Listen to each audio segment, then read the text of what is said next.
അസ്സലാമു അലൈക്കും. ഇന്നത്തെ നമ്മുടെ റെസിപ്പി എന്ന് പറയുന്നത് ഒരു അടിപൊളി ഞണ്ട് റോസ്റ്റിൻ്റെ റെസിപ്പിയാണ്. അപ്പോൾ ഇതെങ്ങനെയാണ് ഉണ്ടാക്കാമെന്നും ഞണ്ട് എങ്ങനെ ക്ലീൻ ആക്കാമെന്നുള്ളതാണ് ഞാനിവിടെ കാണിക്കുന്നത്.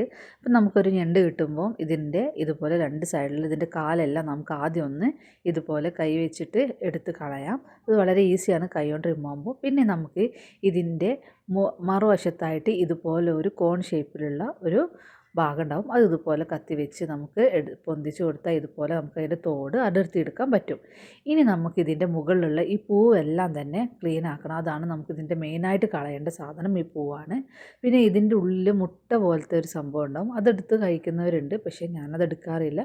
കാരണം അത് പക്ഷെ നല്ല ടേസ്റ്റാന്ന് പറയണേക്കാം, പക്ഷെ ഞാൻ എടുക്കാറില്ല. അപ്പം നമുക്കിതിൻ്റെ പൂവും ഇതിനകത്തുള്ള അഴുക്കും എല്ലാം തന്നെ നമുക്ക് എന്ത് ചെയ്യാം, നന്നായിട്ടൊന്ന് കഴുകി വൃത്തിയാക്കാം. അപ്പോൾ ഇതിൻ്റെ ഓരോ ഞണ്ടും നമ്മൾ ഇതുപോലെ കഴുകി വൃത്തിയാക്കണം. അപ്പോൾ ഇതിൻ്റെ പൂവ് കളയാൻ മറക്കരുത്. ഇതിൻ്റെ മുകളിലുള്ള ഈ പൂവാണ് മെയിനായിട്ട് കളയേണ്ടത്. ഇനി നമുക്ക് നമ്മുടെ അടുത്തുള്ള എല്ലാ ഞണ്ടും തന്നെ ഇതുപോലെ ഒന്ന് ക്ലീനാക്കി എടുക്കാം. ശേഷം നമുക്കിതിൻ്റെ കാല് ഭാഗം ഇതുപോലെ കട്ട് ചെയ്യണം. ഇതിൻ്റെ കാലിനെല്ലാം വലിയ കാലിന് നല്ല മൂർച്ചയുള്ള രണ്ട് കൊമ്പുണ്ടാകും. അപ്പോൾ നമുക്കത് വെച്ച് നമ്മൾ കഴിക്കുന്ന സമയത്ത് നമ്മൾ ചുണ്ടിനൊക്കെ മുറിവുണ്ടാകാൻ ചാൻസാണ്. അതിൻ്റെ ഇതുപോലത്തെ സൈഡിലും മുള്ളാളുണ്ടാവും. അപ്പോൾ നമ്മൾ കത്തി വെച്ച് ഇതുപോലെ കട്ട് ചെയ്യുകയാണെന്നുണ്ടെങ്കിൽ കഴിക്കുന്ന സമയത്ത് നമ്മൾ ചുണ്ട് കീറുന്നതെല്ലാം നമുക്ക് ഒരുവിധം മാറ്റാൻ പറ്റും. അപ്പോൾ ഇതിൻ്റെ അകത്തൊക്കെ നല്ല കാമ്പുണ്ടാകും. ഈ വലുതിനകത്ത് മാത്രമേ കാമ്പുണ്ടാവുള്ളൂ, കുഞ്ഞതിനകത്ത് വലിയ കാമ്പൊന്നും ഉണ്ടാവില്ല. അതുകൊണ്ട് എൻ്റെ വലിയ കാല് മാത്രമേ ഞാൻ എടുക്കുന്നുള്ളൂ.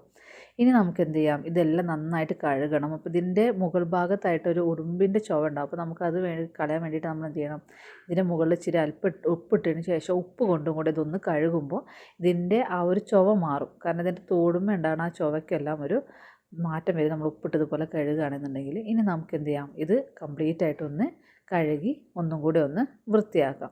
അപ്പോൾ നന്നായിട്ട് കഴുകിയില്ലെങ്കിൽ ഇതിനൊരു ചുവ വ്യത്യാസമുണ്ട്. അപ്പോൾ നമ്മളിത് കഴുകുമ്പോൾ നന്നായിട്ട് ശ്രദ്ധിക്കും വേണം. ഈ പൂവ് നന്നായിട്ട് കളയാനും ശ്രദ്ധിക്കണം. ഇനി നമുക്ക് എന്ത് ചെയ്യാം, ഇത് ഞാൻ കുക്കറിലാണ് ഉണ്ടാക്കുന്നത്. അപ്പോൾ ഒരു കുക്കർ എടുത്ത് നമുക്ക് നമ്മുടെ ഞണ്ട് ഇതിനകത്തേക്ക് ഇട്ട് കൊടുക്കാം.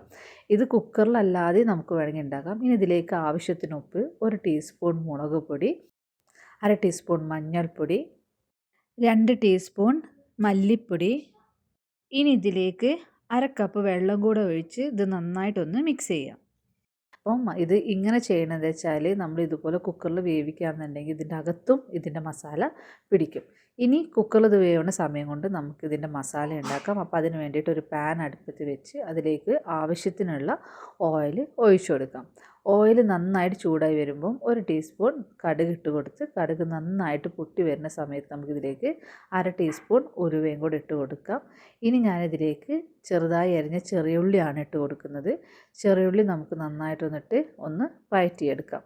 7 ചെറിയുള്ളിയാണ് ഞാൻ ഇതിലേക്ക് വേണ്ടി ഇട്ടിരിക്കുന്നത്. വലിയുള്ളിയും എടുക്കുന്നുണ്ട് ഞാനിതിലേക്ക്. അപ്പോൾ നമുക്കിത് എന്ത് ചെയ്യാം, ഇതൊന്ന് ഇത് കുക്ക് ചെയ്യാം.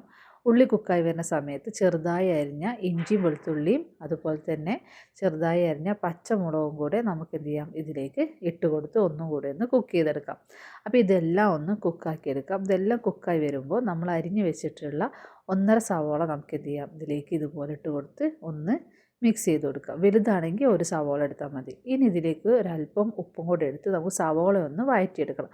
സവാള നന്നായിട്ട് വഴന്ന് വരുന്ന സമയത്ത് നമ്മൾ കുക്ക് ചെയ്ത് വെച്ചിട്ടുള്ള ഞണ്ട് നമുക്ക് ഇതിലേക്ക് ഇട്ട് കൊടുക്കണം. അപ്പോൾ 1 വിസിൽ മാത്രമേ ഞാൻ ഞണ്ടിന് കൊടുത്തിട്ടുള്ളൂ. ഇനി നമുക്കിതിലേക്ക് ഒരു തക്കാളിയും കൂടെ ഇട്ട് നന്നായിട്ടൊന്ന് മിക്സ് ചെയ്ത് എടുക്കാം. അപ്പോൾ തക്കാളിയും കൂടെ നന്നായിട്ട് കുക്ക് ചെയ്യണം. ഇനി ഞണ്ട് കുക്കറിൽ വേവിക്കാതെ ഇതുപോലെ നമുക്ക് ഡയറക്റ്റായിട്ടും കുക്ക് ചെയ്യാവുന്നതേ ഉള്ളൂ. ഞാൻ പക്ഷേ കുക്കറിൽ വേവിക്കുന്ന എന്തിനാണെന്ന് വെച്ചാൽ നമ്മുടെ ആ ഞണ്ടിൻ്റെ അകത്തേക്കും നമ്മുടെ മസാല നന്നായിട്ട് പിടിക്കും. നമ്മളിങ്ങനെ ചെയ്യുകയാണെന്നുണ്ടെങ്കിൽ 1 വിസിൽ അടുപ്പിച്ചാൽ മതി.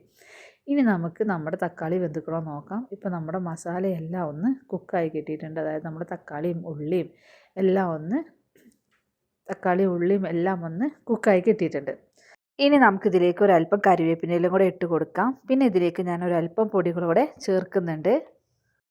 ഇനി നമുക്കിതിലേക്ക് 1/2 ടീസ്പൂൺ വലിയ ജീരകപ്പൊടിയും 1/2 ടീസ്പൂൺ മഞ്ഞൾപ്പൊടി, 1 ടീസ്പൂൺ കുരുമുളക് പൊടി, ഇത്രയും ഇട്ട് ഇതൊന്നും കൂടി നമുക്കൊന്ന് മിക്സ് ചെയ്ത് കൊടുക്കാം. അപ്പോൾ നമ്മുടെ ഇത് ഉള്ളിയായിട്ട് നന്നായിട്ട് മിക്സ് ആവുന്ന വരെ ഒന്ന് മിക്സ് ആക്കിയ ശേഷം നമ്മുടെ കുക്ക് ചെയ്ത് വെച്ചിട്ടുള്ള ഞണ്ട് നമുക്കിതിലേക്ക് ഇട്ട് കൊടുക്കാം. ഞണ്ടും കൂടെ ഇട്ട് കൊടുത്ത് നമുക്ക് എന്ത് ചെയ്യാം, ഇതൊന്ന് മിക്സ് ആക്കി കൊടുത്ത് അടച്ച് വെച്ചിട്ട് നമുക്കിതൊന്ന് കുക്ക് ചെയ്തെടുക്കാം. അപ്പോൾ ഒത്തിരി നേരം കുക്ക് ചെയ്യേണ്ട ആവശ്യമില്ല. ഒരു ഇതിനകത്ത് നമുക്ക് വെള്ളം വറ്റണ വരെ ഇതെന്ത് ചെയ്യാം, ഇതൊന്ന് കുക്ക് ചെയ്തെടുക്കണം. അപ്പം നമുക്ക് ഞണ്ടിൻ്റെ ഗ്രേവി ആവശ്യമുണ്ടെന്നുണ്ടെങ്കിൽ ഈ ഗ്രേവി ഒത്തിരി വറ്റിക്കേണ്ട ആവശ്യമില്ല. ഇനി നിങ്ങൾക്ക് ഗ്രേവി ആവശ്യമില്ല, റോസ്റ്റ് പോലെയാണെന്നുണ്ടെങ്കിൽ ഈ ഗ്രേവി വറ്റുന്ന വരെ തന്നെ നമ്മൾ ഹൈ ഫ്ലെയിമിലിട്ട് ഇതൊന്ന് ചൂടാക്കിയാൽ മതി. അപ്പോൾ നമ്മുടെ ടേസ്റ്റി ആയിട്ടുള്ള ഞണ്ട് റോസ്റ്റ് ഇവിടെ റെഡി ആയിട്ടുണ്ട്. ഇഷ്ടപ്പെടുമെന്ന് വിചാരിക്കുന്നു. അപ്പോൾ ഇങ്ങനെയൊന്ന് എല്ലാവരും ഒന്ന് ട്രൈ ചെയ്ത് നോക്കുക. ഇത് നെയ്ച്ചോറിൻ്റെ കൂടെയും ദോശയുടെ കൂടെയൊക്കെ അടിപൊളിയാണ്. അപ്പം വീഡിയോ ഇഷ്ടപ്പെടുകയാണെങ്കിൽ എല്ലാവരും ലൈക്ക് ചെയ്യുക, ഷെയർ ചെയ്യുക. വീണ്ടും നല്ലൊരു വീഡിയോ കൊണ്ട് വരുന്നവരെ എല്ലാവർക്കും താങ്ക്